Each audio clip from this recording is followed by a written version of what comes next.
Bonjour et bienvenue au jour 21 de mon offrande. Hier, pour le jour 20, il y a pas eu de j'ai pas fait de vidéo.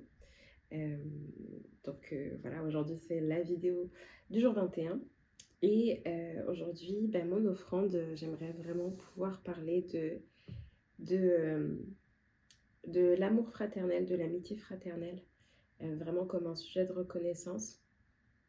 Heu, il y a 2 semaines, je pense, vous l'avez vu, entendu, j'étais pas mal malade.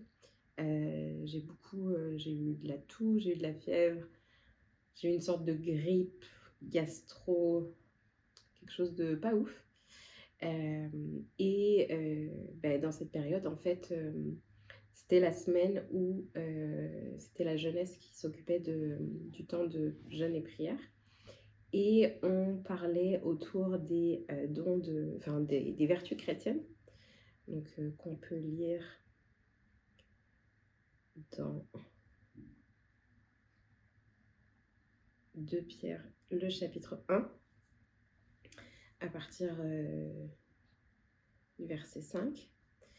Et dans ce chapitre, on lit: «À cause de cela même, faites tous vos efforts pour joindre à votre foi la vertu, à la vertu la science, à la science la tempérance, à la tempérance la patience, à la patience la piété, à la piété l'amour fraternel et à l'amour fraternel la charité».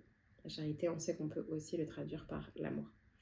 Et heu et en fait, j'avais envie de revenir sur ce moment-là parce que sur ce passage-là, à la piété, l'amour fraternel, parce que, l'amour fraternel, c'est vraiment, être présent les uns pour les autres et puis c'est quelque chose qui est très, très nécessaire. Hem et en fait, pendant cette semaine-là, je vivais vraiment, j'étais quand même vraiment pas mal malade et j'ai vécu, en fait, l'amour fraternel de la part de mes frères et sœurs, dans la prière, mais aussi, par des actions humainement concrètes. J'ai 2 sœurs de l'église, qui sont venues, chacune leur tour, me rendre visite, m'ont apporté à manger, de la soupe, ça, c'est vraiment la manifestation, en fait, des vertus chrétiennes et aussi, hier, j'ai eu un accident. Je me suis brûlée, dans la nuque et j'ai une autre amie qui a fait preuve aussi d'amour fraternel. Donc elle est venue, elle est restée avec moi toute la journée, le temps que j'attende, les pompiers, enfin les paramédicaux.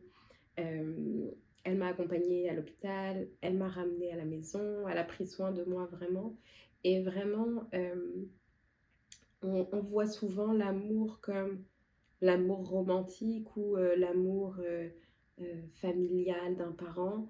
Mais ces 2 dernières semaines, j'ai vraiment eu l'opportunité de vivre envers moi, en fait, l'amour fraternel, qu'il y ait des personnes qui prennent soin de moi.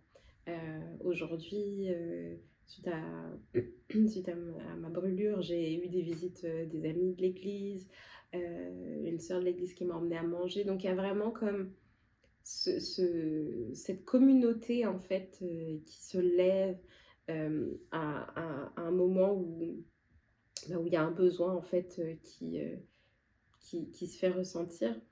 On connaît tous, ce proverbe dans Proverbe 17, le verset 17, Proverbe 17, qui nous dit: «L'ami aime en tout temps et dans le malheur, il se montre un frère».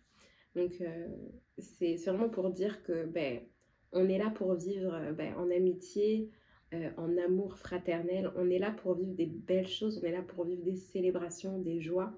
Mais même dans les moments de détresse, en fait, cet ami-là, ce proche, il se montre comme un frère, c'est-à-dire il est sous le même toit que toi. Moi, comment je le comprends, c'est que l'analogie de «il se montre un frère ou une sœur de sang», c'est quelqu'un avec qui on a grandi.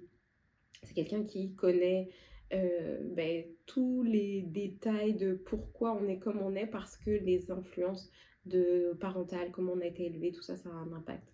C'est une personne qui est sous le même toit que toi. C'est une personne qui partage tes tâches ménagères ou tes chores avec toi. C'est quelqu'un qui partage tes joies, tes peines Et voilà, du coup, je voulais vraiment, déjà les remercier encore et les bénir et vraiment, je veux vous encourager à si vous avez l'opportunité de faire du bien à un frère ou à une sœur, faites-le. Vous ne savez pas ce que ça peut changer dans sa vie et si vous avez besoin qu'on vous fasse du bien, n'hésitez pas aussi à exprimer, en fait, ce qui arrive dans votre vie parce que, hem malheureusement, parfois, on s'attend à ce que les gens devinent un petit peu ce qui se passe dans nos vies et que du coup, elles prennent action. Mais c'est pas vrai.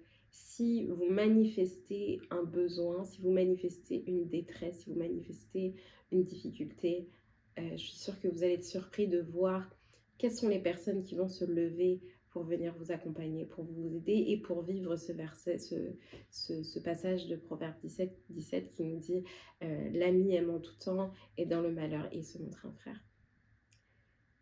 Voilà, je vais simplement prier pour les remercier, puis pour les remettre entre les mains de Dieu.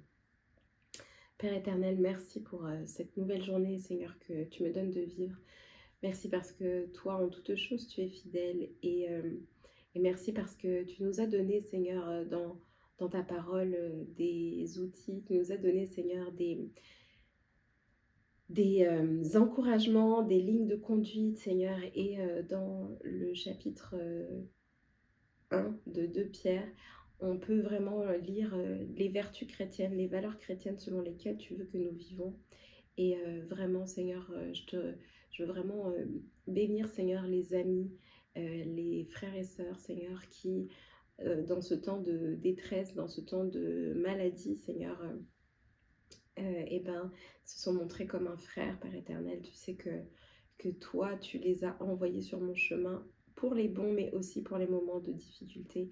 Et je suis dans la joie, je suis vraiment reconnaissante de pouvoir les avoir à mes côtés, de pouvoir les appeler mes amis, mes frères, mes sœurs, et que vraiment ils puissent, que ce que moi j'ai bénéficié de leur part, Seigneur, je puisse leur rendre, Père éternel, je puisse leur rendre cet amour, je puisse leur rendre, Seigneur, ces actes de bienveillance, Seigneur, qu'ils ont eu envers moi. Merci pour ta fidélité, merci pour ton amour. C'est dans le nom de Jésus que j'ai prié. Amen. À demain.